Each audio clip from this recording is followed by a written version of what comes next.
اعوذ باللہ من الشیطان الرجیم، بسم اللہ الرحمن الرحیم۔ جماعت 10ویں، مضمون ہمارا اردو اور موضوع ہے وہ ہے یعنی حامدم کشمیری کی لکھی ہوئی غزل نمبر 2 کا تشریح، جو میں آپ کے سامنے پیش کرنے جا رہا ہوں۔ غزل نمبر 2 کا پہلا اشعار جو ہے وہ اس طرح سے ہے: ایک بھی موسم میرے اندر نہ تھا اور آنکھوں میں کوئی منظر نہ تھا۔ اس شعر کا تشریح اس طرح سے ہے: شاعر اس شعر میں زندگی کی اداسی اور ویرانی کا ذکر کرتے ہوئے فرماتے ہیں کہ میری زندگی میں کوئی بھی دلچسپ موسم موجود نہیں ہے، میری آنکھوں کے سامنے کوئی دلکش منظر نہیں ہے۔ خوشیاں اور امنگوں سے محروم زندگی کی ویرانی کو منفرد انداز میں بیان کیا ہے۔ میرے دائیں بائیں تھیں پرچھائیاں، دوسرا شعر ہے: میرے ہاتھوں میں کوئی پتھر نہ تھا۔ اس شعر میں شاعر فرماتے ہیں کہ میں چاروں طرف سے پرچھائیوں سے گھیرا ہوا تھا۔ یہ خوف، ظلم و ستم اور جبر کی پرچھائیاں تھیں۔ میں انہیں دور بھگانا چاہتا تھا، لیکن میرے ہاتھوں میں انہیں مارنے کے لیے کوئی پتھر نہیں تھا۔ شاعر انسان کے بے بسی کا اظہار بڑے لطیف پیرے میں کرتے ہیں۔ خوف اور خطرے کے عالم میں انسان بے بس ہے اور اس سے چھٹکارا پانے کی اس کے پاس کوئی تدبیر نہیں ہے۔ خواب اپنے کیا، حقیقت ہو گئے، لمس کیسا تھا اگر پے کر نہ تھا۔ اس شعر میں شاعر فرماتے ہیں کہ آپ تو حقیقت میں بھی خواب کی جیسی صورتحال ہے۔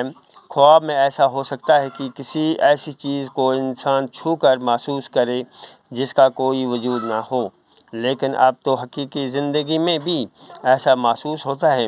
یوں لگتا ہے کہ کوئی وجود ہے جو میرے دکھوں اور مصیبتوں کا مداوع کرے گا، لیکن یہ محض وہم ہے۔ سچ تو یہ ہے کہ ایسا کوئی موجود ہی نہیں جو سچ مچ میرے دکھوں کا علاج کرے۔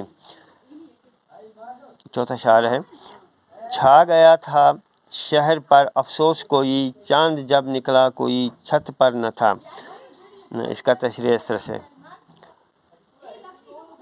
اس شعر میں شاعر عصری کرب کی ترجمانی واضح انداز میں کرتے ہیں اور فرماتے ہیں کہ چاند نکلا تھا لیکن چھت پر چاند اور چاندنی کا لطف اٹھانے والا کوئی موجود نہیں تھا۔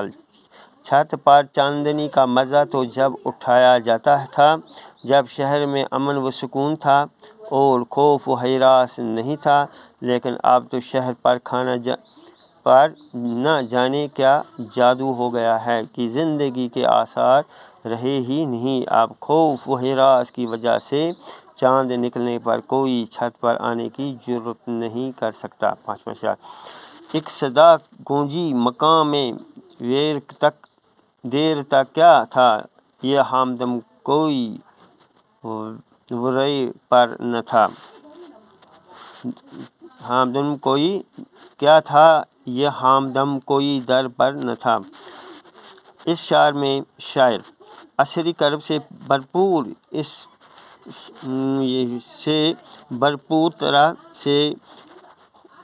طرح ہوتے ہوئے آپ سے مخاطب ہو کر فرماتے ہیں کہ مکان میں دیر تک کوئی چیختا رہا، بظاہر تو دروازے پر کوئی دکھائی نہیں دیتا تھا۔ یہ شعر بلکہ یہ پوری غزل کشمیر کے حالات کی ترجمانی کرتی ہے۔